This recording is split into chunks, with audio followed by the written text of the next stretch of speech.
Welcome back to the channel and 2d6 dungeon. We're using Tailspire for mapping still, and 2d6 dungeon was created by Toby Lancaster. His link is in the description. We are going to continue on here after our bit of a break from playing. Previous room we had fought some gargoyles. We were heavily injured before we even got there, but we were continued to be pretty low, and we used a bandage in that room and made some paste. Then we came out into this hall and used some of the paste and got our health survivable again. So we're ready to move on. There's an archway here at the end of the hall that we're going to pass through. Stepping through there, we run into another hallway with an opening to the south, and continuing the same direction here, we pass through another archway, and in here we have a room that is a statue aisle, and an aisle of statues run down the center of this room. Roll a d6 and add your discipline. On a 5 or higher, you spot a secret hatch in the base, and our discipline at the moment is a 4 because of our potion, so we just need to roll a 1 or better, which is probably not even worth rolling, but we'll roll it. And we're on 5. Bring up our secret hatch table. We're running with an 8. There is a box here. Inside it are some items, including a fang and a dragon scale. If there's a dragon scale, does that mean that at some point I might have to fight a dragon? Alright, we got the dragon scale and a fang there. There's a box. We could take the box, but I don't think we need a box. We'll leave the box behind. The room does have 2 exits, 2 archways, and we're going to continue same direction. Right. Stepping through this archway, we enter the room. Has a stone circle. There are 7 stones carefully placed in a circle here. In the center is a small rune stone.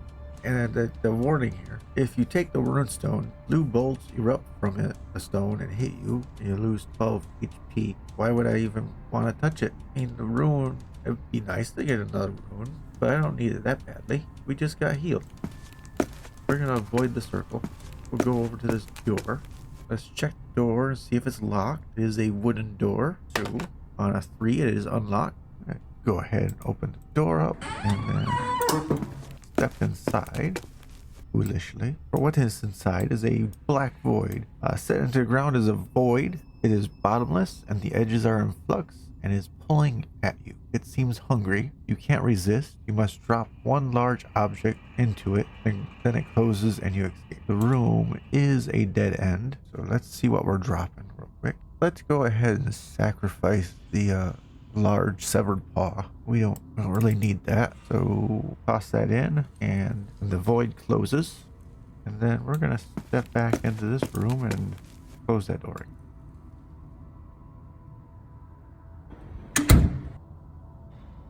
We don't need that. And this room is no other doors. We'll go around the stone circle again and enter back into the aisle of statues, and we shall turn to the south here. Stepping through the archway, we come into a long corridor with an opening at both ends. We will continue this way. Passing through the archway here, we enter a short corridor with another archway. Continuing through that one, we have another corridor with an archway, and stepping through there, we enter a small room. It is a guard post. In the corner, you see a red guard standing at attention in the space. He sees you and attacks. There's also a sack here, and we get to roll on a bag table when we're done. We've fought a red guard before. The red guards are elite warriors raised from childhood and trained by the Infernal Order. They are taught to guard the lower levels and serve Mordial and the Infernal Cardinal. They have a sword thrust and quick slash, 3-6, and the other's a 6-4. They're also wearing plate armor for interrupts on primary 2s, 3s, and 5s with a -2 damage. Primary 5s is our lunging thrust, and primary 3 is our swooping spin. which brings lunging thrust and heavy slash to the same amount of damage and swooping spin with 1 point less. As far as their attacks are concerned, our leather breastplate will help with our quick slash, and our metal bracers will help with the sword thrust. Round 1 of combat in our turn, see what we got. Start off with a 4-4. We got 3 shifts. We change that 1-4 into a 6 to make a heavy slash. D6 plus 3, 5 total. Bringing him down to 27 health. The red guard's turn. 3-3 and only 2 interrupts. We cannot create either sword thrust or quick slash. Now bring us to round 2 in our turn. A 4-3. With 3 shifts we can change that 4 into a 6 using 2 and that 3 into a 4 using 1. Dealing 4 points of damage. Bring him down to 23 health. Red guard's turn for round 2. And we got a 5-1 and still 2 shifts. And 5-1 is not going to be any maneuvers. Drop round 3 our turn. Let's keep this rolling. 5-1 for us with 3 shifts. We can change that 1 into a 3 to create a lunging thrust. And that will also be a D6 plus 3 because of the interrupt. 4 more points of damage. Bringing him down to 19 health. Red guard's turn for round 3 with a 6-2 and 2 interrupt. He can change that 2 into a 4 and create a quick slash with our metal bracers. That would be a D3 plus 1. 4 points of damage. Bringing us down to 45 health. Top of round 4 in our turn, we have an additional shift now.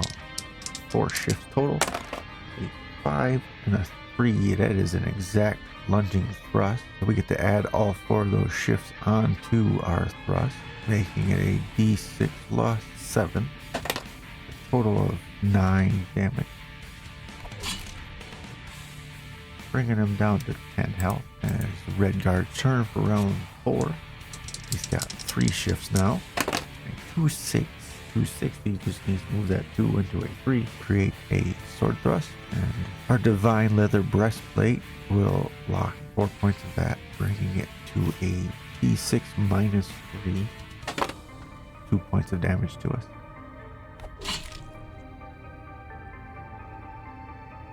Bringing us down to 43 health. Round 5 our turn with 5 shifts total now, and we have a 2-6 with a 2-6 with 5 shifts, 2-6, then switch it to a swooping spin. Swooping spin is 6, uses 4 shifts to get it down to a 2, and 1 shift to get the 2 into a 3. And there we have our swooping spin, which is a D6 plus 2, 3 points of damage. Brings them down to 7 health. Red guard's turn for round 5. And we have with a 2-5, the red guard switch, create a sword thrust. 1 shift for the 3 and 1 shift for the 6, which again is a D6 minus 3 for 0 points of damage. Our turn for round 6. We have 6 shifts now. We're going to use them all. Have a 1-2 with the 6 shifts. We're going to change that 1 into a 5 using 4 of those shifts. And we'll use 1 shift to change that 2 into a 3. Create a lunging thrust. Dealing 5 points of damage. Bringing him down to 2 health.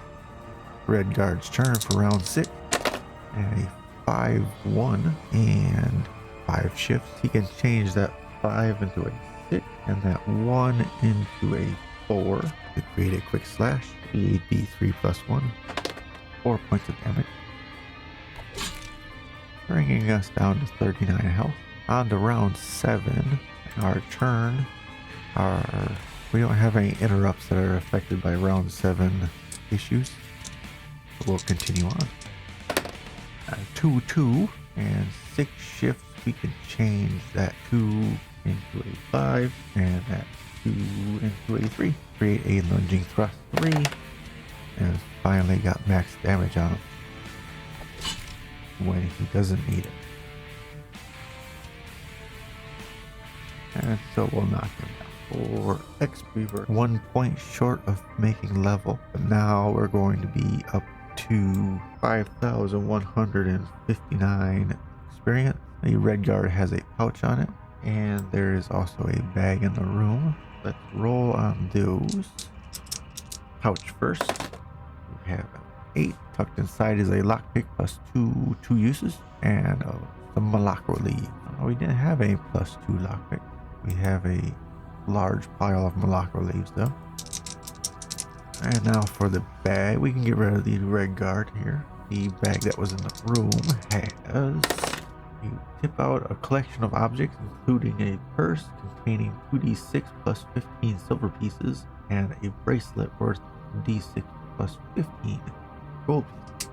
The purse has, we get 26 silver pieces out of that purse, and then d6 plus 15 gold pieces, so 19 gold pieces. We gain 10 hit points, and our max hit points go up by 10.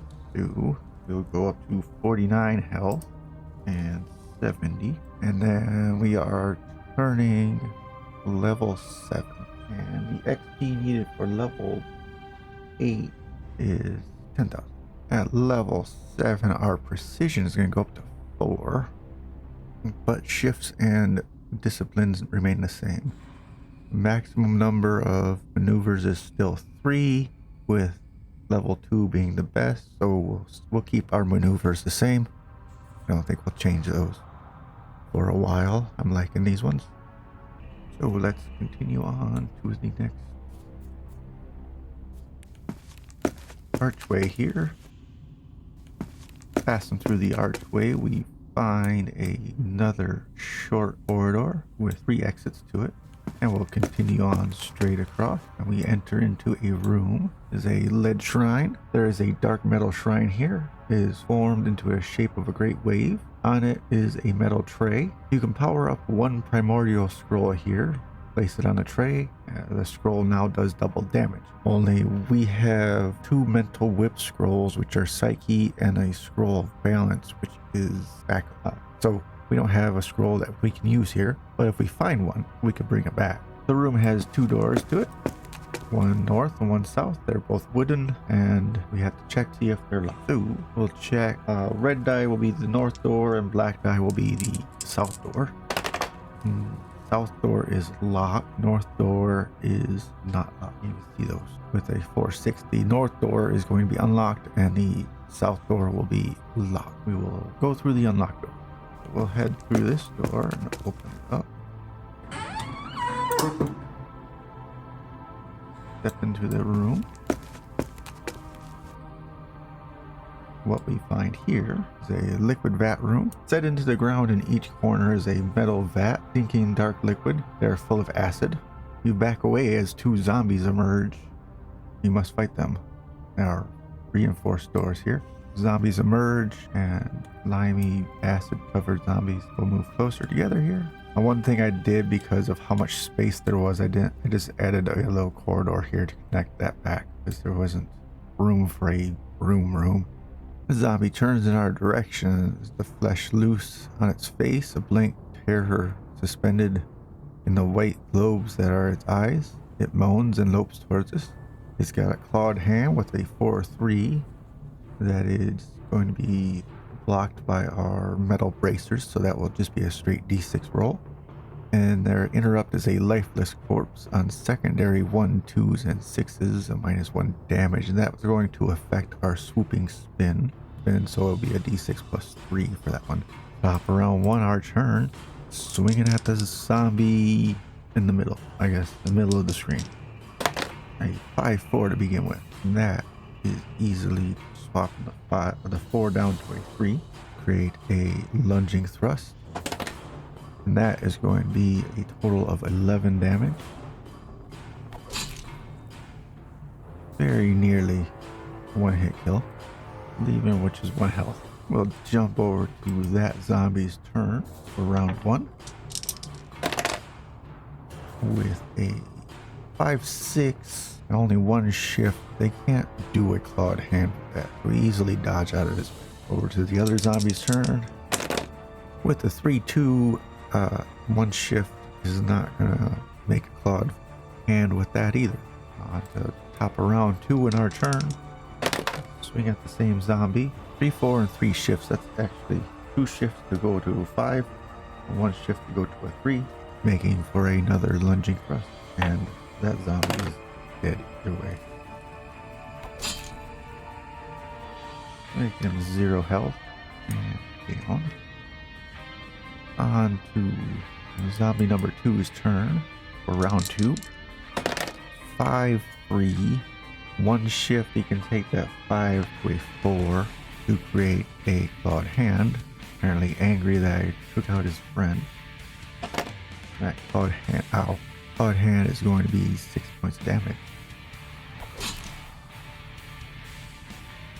Bringing us 43 health. Round 3 in our turn.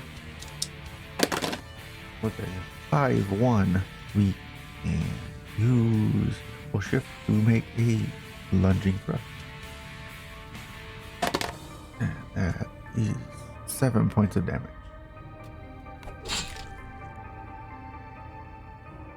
Bringing him down to 5 health. Zombie's turn for round 3. We have a 6-5 and still 1 shift. There's no clawed hand happening there. So again, we easily dodge out of its way. Round 4 in our turn with 1 extra shift now. With a 2, 4, and 4 shifts, we can easily get 2 and 2, 8, 6 to make a heavy slash. D6 plus 3 for 5 points of damage, which brings him to dead. Quick fight.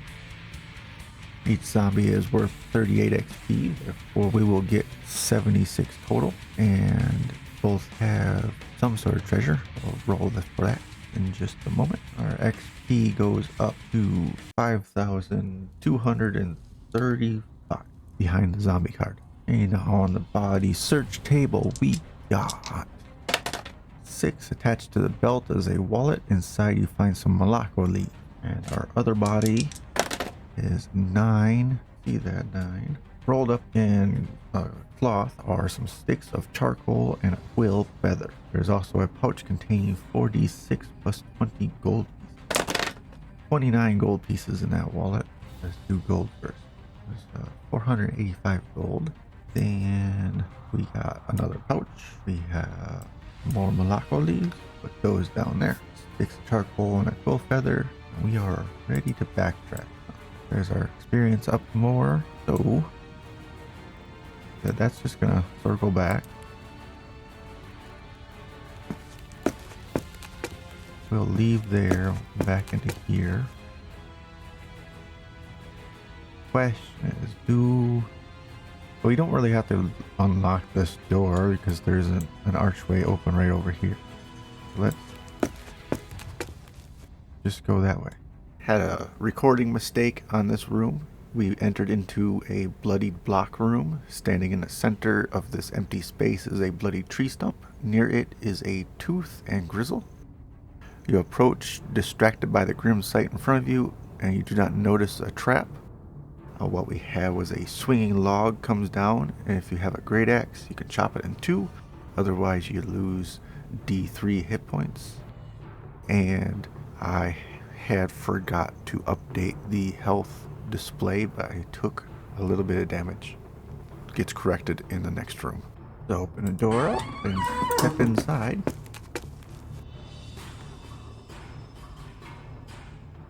What we have is a cloister. Curtains separate this room into a number of spaces. Behind one is a metal table. On it lie 2 bodies. Their eyes flick open, face 2 zombies. If we survive, there is a potion. Let's step in here, wake these zombies up.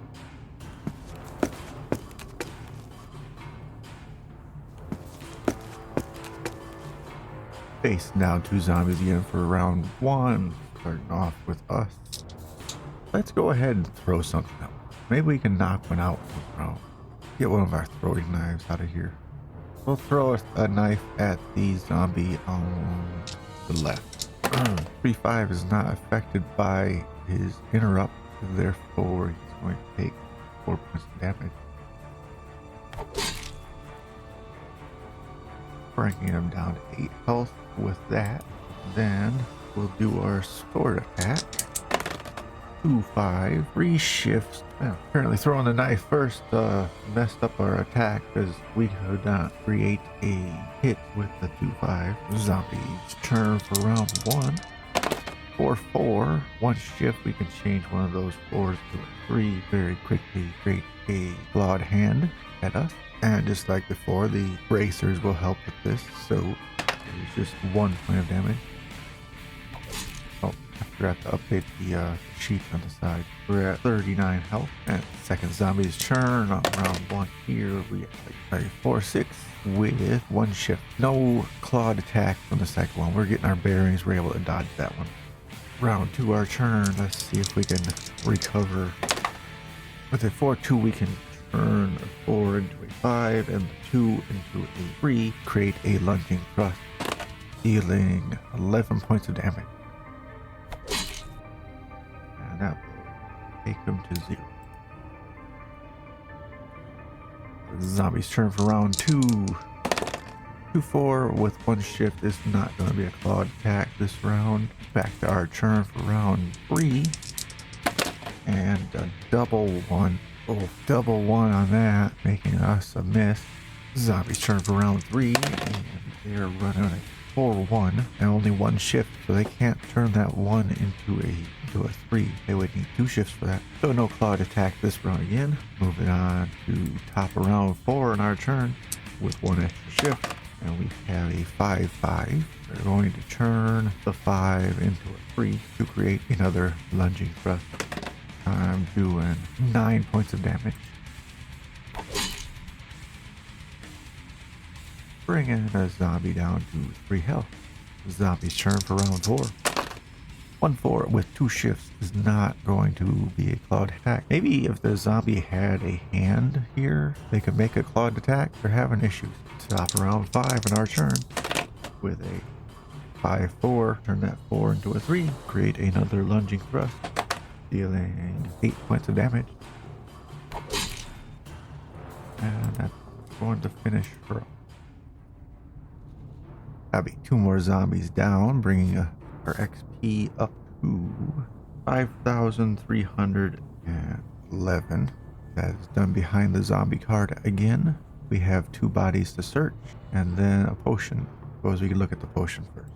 So there's a potion on the table that the zombies were on, and then both zombies have searchable body.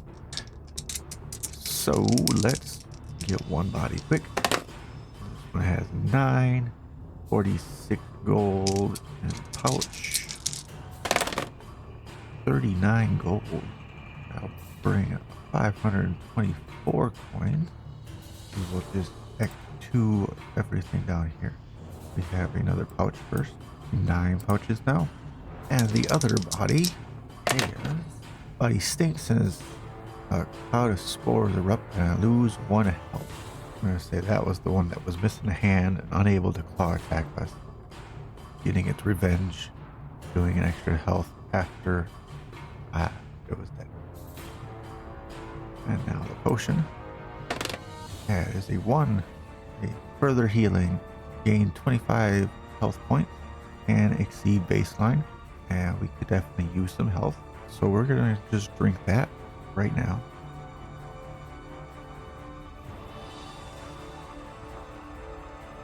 It won't bring us over our max. It's going to bring us up to 63 health, which will be very nice. We're continuing on.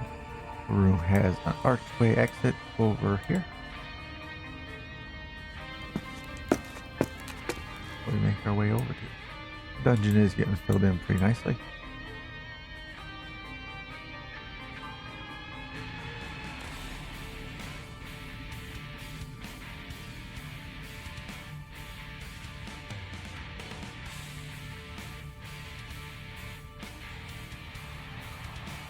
I think what we'll do is come down here, circle, come up, and then climb the steps right around this way. I believe that will be something for our next video. Finish off this floor. This will be where I cut off for today. Thank you for watching. I hope you enjoyed it. We shall continue our quest and find level 6 next episode. Until then, have a good day. See you next time.